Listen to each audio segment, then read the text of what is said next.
রাজারহাট গোপালপুর আবার আলোচনার কেন্দ্রবিন্দুতে।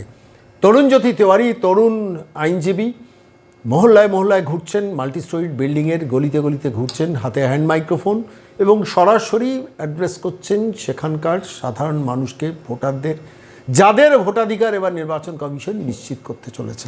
ঠিক সেই প্রেক্ষিতে দাঁড়িয়ে কী হতে পারে রাজারহাট গোপালপুর? শেষ যে বিধানসভা নির্বাচন হয়েছিল, শ্রমিক ভট্টাচার্য সেখানে 2021-এ বিধানসভার প্রার্থী ছিলেন, তাকে অদিতি মুন্সি হারিয়েছিলেন প্রায়, আমরা হিসাব করে দেখছিলাম 15,000 ভোটের ব্যবধানে, 72, 82 না 25,000 ভোটের মার্জিনে অদিতি মুন্সি হারিয়েছিলেন। অদিতি মুন্সি কে? গায়িকা। বিধানসভায় পারফরমেন্স কি? মাইনাস বললেও কম বলা হয়। বিধানসভায় গিয়ে কোনো পারফরমেন্স তো করতে পারতেন না, গায়ক হিসেবে, গায়িকা হিসেবে পরিচিত আছেন।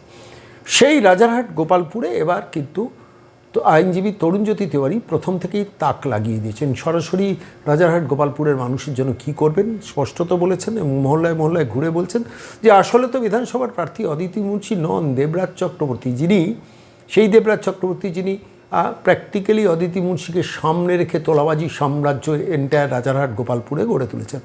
প্রত্যেকটি মানুষ, মধ্যবিত্ত, নিম্ন মধ্যবিত্ত মানুষ চরমভাবে ক্ষতিগ্রস্ত। দেবরাজের ভাইপো প্রোডাক্ট দেবরাজ চক্রবর্তী, আপনারা জানেন, মানে ভাইপো সার্কিটের প্রোডাক্ট। ফলত স্বাভাবিকভাবে তাঁকে, অদিতি মুন্সিকে সামনে রেখে সারা রাজারহাট গোপালপুর এন্টায়ার এরিয়াতে যেভাবে নৈরাজ্যের শাসন গড়ে তুলেছেন, সেটা কি ভাঙতে পারবেন তরুণজ্যোতি তেওয়ারি? সময় বলবে। কিন্তু আমি আজকে একটা হার্ড স্ট্যাটিস্টিক্স আপনাদের কাছে দিই, যে দেখুন 2016 নির্বাচন, সেখানে নেপালদেব ভট্টাচার্য বামেদের প্রার্থী ছিলেন, তিনি প্রয়াত হয়েছেন এখন। তিনি 40% ভোট পেয়েছিলেন রাজারহাট গোপালপুরে 2016 নির্বাচনে। বিজেপি প্রার্থী ছিলেন দিলীপ মিত্র, তিনি পেয়েছিলেন 11.97% ভোট। সেই 11% ভোটকে বা 12% ভোটকে শ্রমিক ভট্টাচার্য এই নির্বাচনে, অর্থাৎ বিধানসভা 2021-এর নির্বাচনে নিয়ে চলে এসেছিলেন 34.89%, অর্থাৎ 12%কে প্রায় 35% ভোটে পরিণত করেছিলেন। যেটা বিজেপির প্রার্থী 2016-এ পেয়েছিলেন 19,683 ভোট, সেই ভোটটা শ্রমিক ভট্টাচার্য নিয়ে গিয়েছিলেন 62,354 ভোটে। এ ঘটনা ঠিক যে 2021-এর নির্বাচনেও রাজারহাট গোপালপুরে বহু মানুষ ভোট কেন্দ্রে যেতে পারেননি, সে দৃশ্য আমরা টিভিতে দেখেছি। দেবরাজ চক্রবর্তী সেখানে একটি জঙ্গল রাজারহাট গোপালপুরে গড়ে রেখেছেন, আপনারা সবাই জানেন, আমার নতুন করে বলার অপেক্ষা রাখে না।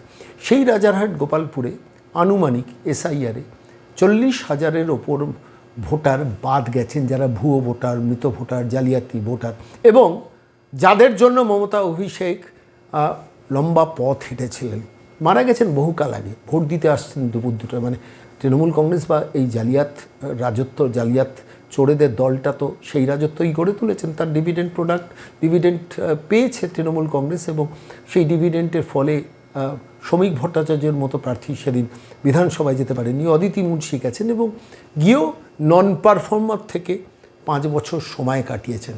ঠিক সেই আবহে দাঁড়িয়ে আইনজীবী তরুণজ্যোতি তেওয়ারি এবারে কিন্তু একটা কঠিনতম লড়াইয়ের মধ্যে অদিতিকে ফেলেছেন। জিতবেন তরুণ, জেতা উচিত। রাজারহাট গোপালপুরের মানুষের আত্মসম্মান, আত্মমর্যাদা বোধ সম্পন্ন মানুষ, যে মানুষ 2021-এ ভোট দিতে পারেননি, যে মানুষ 2024-এ ভোট কেন্দ্রে যেতে পারেননি, নির্বাচন কমিশন কি তাদের ভোট কেন্দ্রে যাওয়াটা সুনিশ্চিত করবেন? যদি সুনিশ্চিত করতে পারেন, অদিতি মুন্সির এবারে পরাজিত বিধায়িকা তকমাটা পাওয়াটা শুধু সময়ের অপেক্ষা। আমি আজকে সরাসরি আপনাদের রাজারহাট গোপালপুরে নিয়ে যাব। আইনজীবী তরুণজ্যোতি তেওয়ারি মহল্লায় মহল্লায় ঘুরছেন, কি বলছেন শুনুন। রাজনীতি নয়, আমার একটা স্বাধীন পেশা আছে, এবং আপনাদের এখানকার যে বর্তমান বিধায়িকা, তার একটা স্বাধীন পেশা আছে, কিন্তু রাজনীতিটাকে দেখা যায় না। আপনাদের এলাকার অসুবিধা নিয়ে সে কথা বলে না, আপনাদের এলাকা নিয়ে সে বিধানসভায় সরব হয় না, বিধানসভায় একটা কথা তিনি বলেন না। তিনি বিধানসভায় 2বার কথা বলেছেন, একবার রবীন্দ্রসঙ্গীত করেছেন, একবার কীর্তন করেছেন। তার কীর্তন শুনতে ভালো লাগে, খুব ভালো কথা, আমরা ইউটিউবে শুনে নেব। বিধানসভা মানে আইনসভা, আইনসভায় আপনাদের কথা হবে, আপনাদের সুবিধা অসুবিধার কথা হবে, সেগুলো হয় না। এখানকার বিধায়িকার রাবার স্ট্যাম্প, আসল বিধায়কের নাম দেবরাজ চক্রবর্তী, এবং সেই দেবরাজকে আপনারা চেনেন। যেই দেবরাজ 2015 সালে জেল থেকে বেরোনোর পর কংগ্রেস থেকে তৃণমূলে গেল। দেবরাজ কাকে খুন করেছে, কাকে বোমা মেরেছে, কাকে কি করে, সব কিছু তারা জানে পুলিশ। তারপর তো সম্পত্তি বৃদ্ধি আপনারা দেখলেন, রাজনীতি ছাড়া কি করে? এত সম্পত্তি সোর্স কি? আপনাদের অধিকারের টাকা, আপনাদের টাকা, আপনাদের অধিকারের টাকা। জায়গায় জায়গায় রিসর্ট হচ্ছে, নামে বেনামে সম্পত্তি হচ্ছে, আপনাদের এলাকার কাউন্সিলর কোটিপতি হচ্ছে। তা আপনাদেরকে অনুরোধ, এবার অন্তত পাল্টা। তাই পাল্টানো দরকার, চাই বিজেপি সরকার, পাল্টানো দরকার, চাই বিজেপি সরকার।